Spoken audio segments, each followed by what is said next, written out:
Di ufuk timur Indonesia, ketika mentari perlahan menyapa pesisir, sebuah kota dengan denyut sejarah dan semangat modernitas berdiri megah di tepian laut Makassar.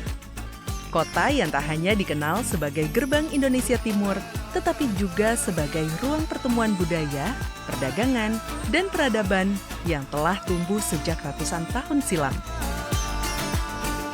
Di antara gemerlap kota dan hembusan angin Pantai Losari, berdiri sebuah mahakarya arsitektur yang memikat pandangan dan menenangkan jiwa. Masjid dengan kubah-kubah yang menjulang anggun, memantulkan cahaya senja, dan menghadirkan nuansa spiritual yang mendalam. Inilah Masjid 99 Kubah, ikon religi kebanggaan Kota Makassar, sekaligus masjid terbesar di Sulawesi Selatan.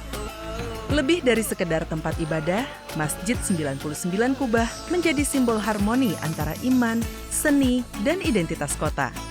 Di bulan suci yang penuh berkah ini, dari tempat yang syarat makna inilah kami menghadirkan sebuah program yang menggetarkan hati dan menguatkan nilai-nilai kebersamaan. Inilah Resonansi Ramadan, menggema dari Makassar, menyentuh jiwa, menguatkan cahaya iman. Ide pembangunan Masjid 99 Kubah muncul pada tahun 2017 sebagai bagian dari upaya memperkuat identitas religi dan arsitektural Kota Makassar sekaligus melengkapi kawasan wisata terpadu Center Point of Indonesia di tepi Pantai Losari. Upacara pemancangan tiang pertama yang menandai dimulainya pembangunan masjid dimulai pada 1 Juni 2017. Pembangunan masjid dipercayakan kepada arsitek terkenal yaitu Ridwan Kamil, yang saat itu menjabat sebagai Wali Kota Bandung. Rancangan masjid ini dibangun dengan gaya modern, futuristik, dan penuh makna, menggabungkan elemen arsitektur klasik sekaligus inovatif. Sempat terhenti akibat beberapa kendala yang membuat proyek ini mangkrak. Pembangunan akhirnya dilanjutkan kembali pada awal tahun 2021. Meski belum sepenuhnya selesai, masjid ini mulai difungsikan dan digunakan oleh jamaah di awal tahun 2022. Masjid ini kemudian diresmikan dan dibuka untuk publik pada 12 Maret 2022, menjadikannya bangunan ibadah yang sah dan dapat digunakan masyarakat. Meskipun baru dibangun, keindahan Masjid 99 Kubah ini langsung mendapat pengakuan dunia. Salah satunya masuk ke dalam 30 masjid terindah di dunia dan 10 masjid terindah di Indonesia. Keren ya?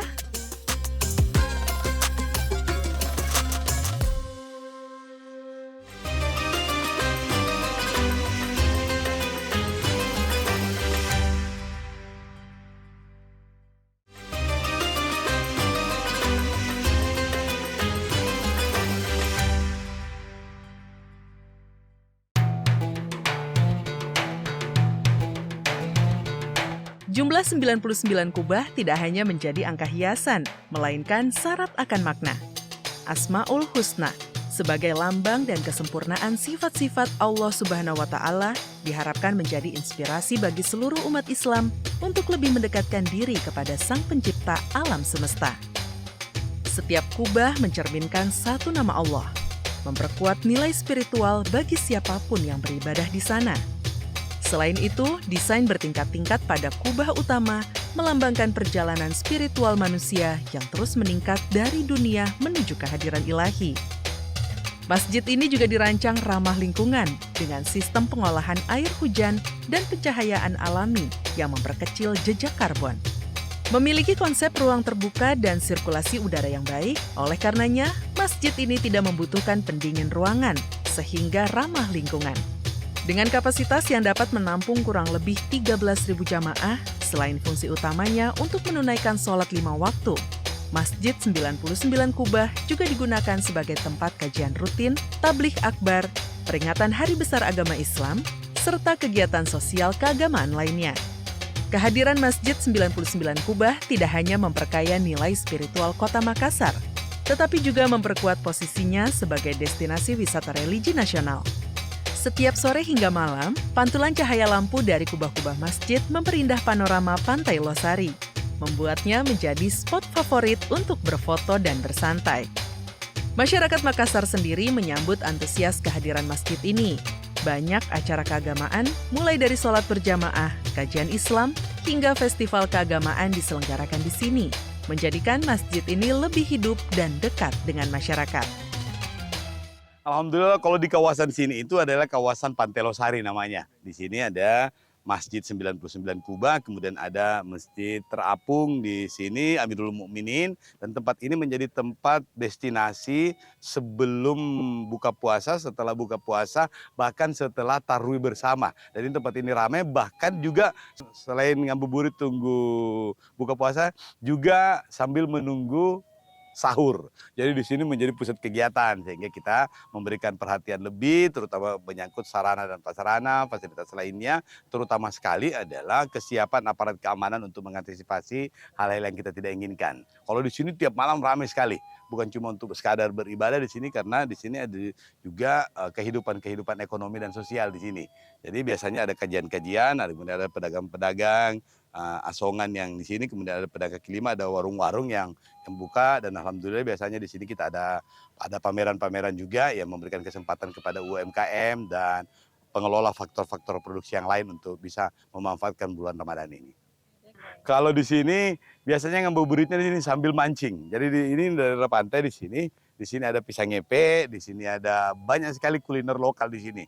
Dan pusatnya kuliner ada di sepanjang Pantai Losari ini di Jalan Nusantara. Oleh karena itu tempat ini menjadi tempat ngabuburit, bukan hanya sekadar untuk mancing misalnya, tetapi juga untuk kajian-kajian, diskusi-diskusi, adik-adik mahasiswa, anak-anak sekolah juga biasanya ngabuburit di sini.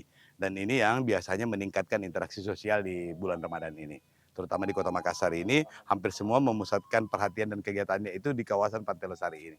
Yang paling utama karena Ramadan ini adalah kesempatan yang luar biasa langka. Kita selalu berdoa, mudah-mudahan kita dipertemukan dengan bulan Ramadan menjadi momentum yang tepat, terutama momentum yang langka, dan semua orang terutama yang merayakan bulan suci Ramadan ini, kita yang umat Islam ini menganggap bahwa ini adalah kesempatan terakhir sehingga kita bisa meningkatkan kualitas keimanannya kita, ketakwaannya kita, terutama dengan melatih banyak amalan-amalan, membaca Al-Quran, berbuat baik, membentuk amal jariah, bersedekah, bisa menjadi lebih peduli, dan terutama sekali bisa menjadi teladan dan uswah bagi sahabat-sahabat, saudara-saudara kita yang lain, insya Allah.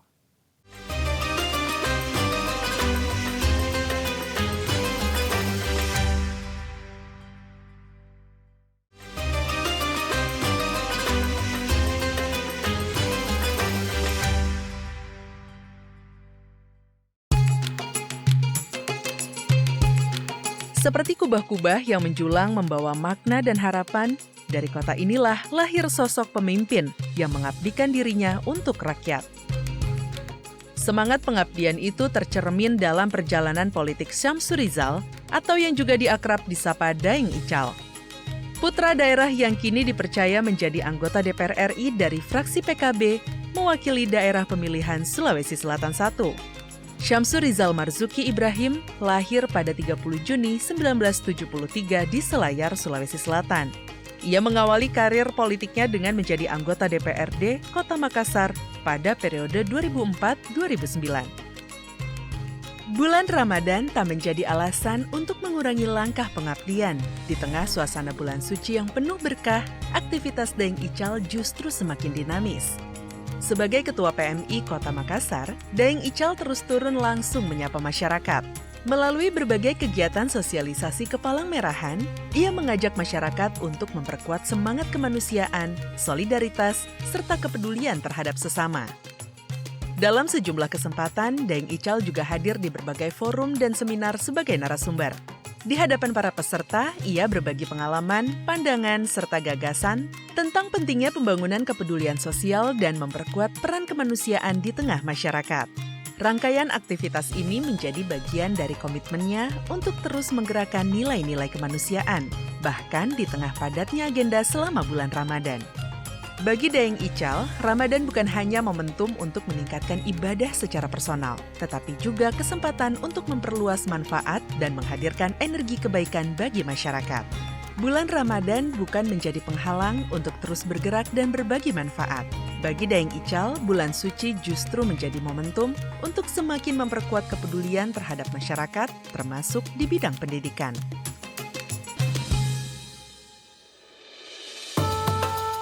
Salah satu wujud nyata komitmen Daeng Ical memprioritaskan pendidikan adalah keterlibatan dan hadirnya beliau untuk terus mendukung eksistensi TK Pabata Umi sejak Daeng Ical masih duduk sebagai Wakil Wali Kota Makassar.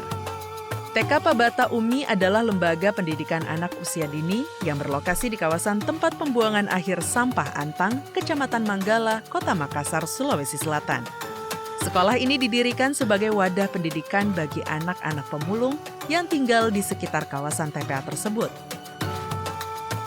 Di tengah hamparan luas TPA Antang di antara gunungan sampah dan hiruk-pikuk aktivitas harian, berdiri sebuah ruang kecil penuh harapan. TK Pabata Umi hadir bak oase, menyejukkan dan memberikan arti di tengah lingkungan yang penuh tantangan. Di tempat inilah anak-anak belajar, tertawa, dan mengenal huruf-huruf pertama di kehidupan mereka.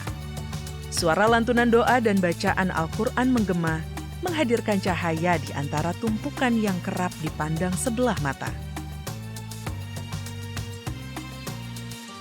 TPA Antang itu dibuat atau dibangun awalnya itu oleh sebuah yayasan namanya Pak Bata Umi.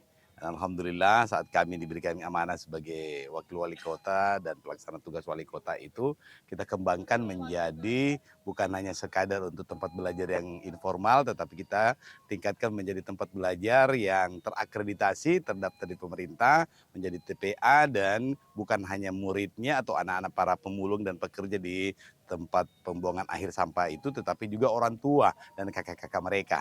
Sehingga kehidupan sosial di sana bisa tercipta dengan baik, ada interaksi yang positif, yang pada utamanya yang ingin kita raih adalah bahwa seluruh pekerja di situ bisa mendapatkan suasana interaksi yang positif, bukan hanya dalam konteks kompetisi untuk mendapatkan nafkah di situ, tetapi juga mereka bisa berinteraksi secara sosial dengan baik. Ya.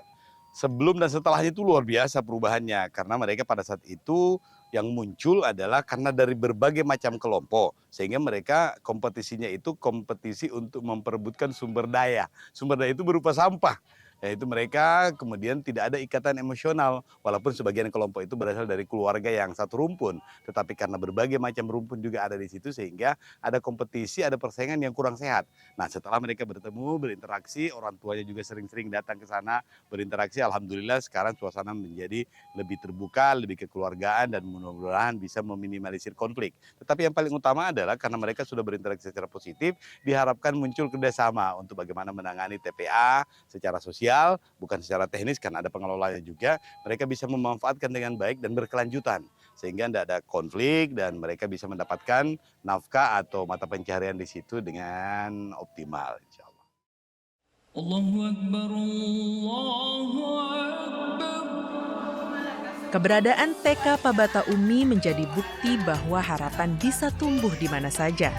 Bahwa di tengah keterbatasan, pendidikan dan nilai-nilai keimanan tetap menemukan jalannya. Di tempat sederhana itulah anak-anak belajar membaca, mengenal nilai-nilai akhlak, dan menumbuhkan mimpi. Di tengah tumpukan yang sering dipandang sebelah mata, berdiri generasi yang sedang dipersiapkan untuk masa depan yang lebih baik. Karena bagi Daeng Ical, membangun daerah bukan hanya tentang infrastruktur yang terlihat megah, tetapi tentang menanam benih harapan di tempat yang paling membutuhkan. Dan di Pabata Umi, harapan itu tumbuh, menjadi cahaya di tengah gunungan, menjadi oase di tengah keterbatasan.